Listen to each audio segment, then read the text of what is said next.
मधु चैतन्य समर्पण ध्यान योग की द्वैमासिक पत्रिका अंक जनवरी-फरवरी 2021। पूज्य गुरुदेव के आशीर्वचन। श्री गुरु शक्ति धाम। सभी पुण्य आत्माओं को मेरा नमस्कार। हिमालय के गुरुओं की यह समस्या थी कि उन्होंने आत्मज्ञान तो प्राप्त कर लिया था, पर उसमें से उन्हें मुक्त नहीं होते आ रहा था, क्योंकि वहाँ कोई लेने वाला ही नहीं था। इसलिए उन्होंने अपनी इच्छा शक्ति से एक माध्यम का निर्माण किया जो एकदम रिक्त था, जिसका अपना कुछ भी नहीं था और जो केवल और केवल बांटने की इच्छा से ही जन्मा था। और उस माध्यम को उन्होंने हिमालय में बुलाया, क्योंकि वे समाज में आ नहीं सकते थे और बुलाकर अपना सारा ज्ञान देकर वे मुक्त हो गए। और वह ज्ञान बांटने के लिए माध्यम को अधिकृत किया, और ऐसा ही अनेक गुरुओं ने किया।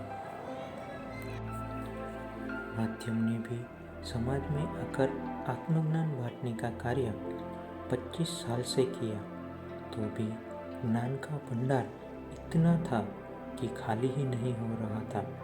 तो माध्यम ने श्री मंगल मूर्ति का निर्माण किया और मंगल मूर्तियों की प्राण प्रतिष्ठा के माध्यम से आत्मज्ञान को स्थापित यह संकल्प के साथ किया कि जो भी आत्मा आत्म साक्षात्कार पाना चाहे वह यहाँ आकर प्राप्त कर सकती है और अगले 800 सालों तक की ऊर्जा शक्ति प्रवाहित की है।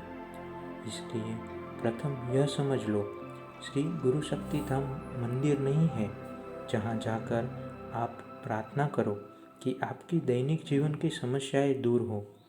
यह प्रार्थना स्थल भी नहीं है कि आप वहाँ जाकर प्रार्थनाएं करो अपने आत्मकल्याण की। जब हम प्रार्थना करते हैं तो हमारा चित्त प्रार्थना के माध्यम से समस्या पर जाता ही है। अभी तक मैं देख रहा हूँ साधक व साधिका श्री गुरु शक्ति धाम का उपयोग समस्याओं को दूर करने वाले प्रार्थना स्थल के रूप में कर रहे हैं, जो ठीक प्रतीत नहीं होता।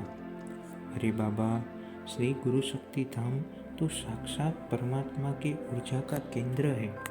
वहाँ केवल जाकर शांत चित्त होकर सिर्फ चुपचाप बैठ जाओ तो आपको इतनी ऊर्जा प्राप्त होगी कि आप आपकी समस्या स्वयं ही हल कर लेंगे।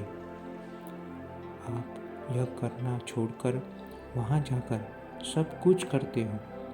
ठीक है, अभी श्री गुरु शक्ति धाम बंद है, पर खुले थे तो क्या यही उपयोग करते थे। गुरु शक्ति राह देख रही थी, तुम आज सुधरोगे, कल सुधरोगे, लेकिन तुम हो कि सुधरने का नाम ही नहीं लेते। अब जो हो गया वह हो गया। अब तो भी जब श्री गुरु शक्ति धाम खुलेंगे तो केवल जाकर चुपचाप बैठो तो आप अनुभव लोगे कि आपकी समस्या बिना प्रार्थना के ही हल हो गई। ज़्यादा समस्या है तो रोज जाओ, रोज बैठो। हाँ, यह कर सकते हो, लेकिन समस्या के लिए प्रार्थना भी नहीं करना है। शांत चित्त होकर वहाँ की ऊर्जा के साथ जुड़ना है। हमने मंदिरों में जाकर, प्रार्थना स्थलों में जाकर वहाँ अपनी समस्या को याद कर वहाँ की ऊर्जा को नष्ट कर दिया है। अब अगली पीढ़ी के लिए श्री गुरु शक्ति धाम की ऊर्जा को तो भी नष्ट मत करो, यही आपसे विनती है। आप केवल और केवल श्री गुरु शक्ति धाम में जाओ, शांत चित्त होकर जाओ और अपने शरीर में क्या संवेदनाएं महसूस हो रही हैं उसका निरीक्षण करो। आपके रीढ़ की हड्डी में क्या हो रहा है वह महसूस करो। आपके तालु भाग पर क्या महसूस हो रहा है वह अनुभव करो। श्री मंगल मूर्ति से इतना भाव से संबंध स्थापित करो कि वह आपसे बात करने लग जाए, वह आपको मार्गदर्शन करने लग जाए। यह सदा याद रखो, जो मंगल मूर्ति आत्म साक्षात्कार करा सकती है उसके सानिध्य में सब कुछ संभव है। अभी श्री गुरु शक्ति धाम के एकांत का स्वर्णिम काल चल रहा है। जब भी आपको दर्शन का लाभ मिलेगा तो आपको भी यह स्वर्णिम काल के बढ़े हुए चैतन्य का अनुभव होगा। आप सभी को खूब खूब आशीर्वाद। आपका अपना बाबा स्वामी।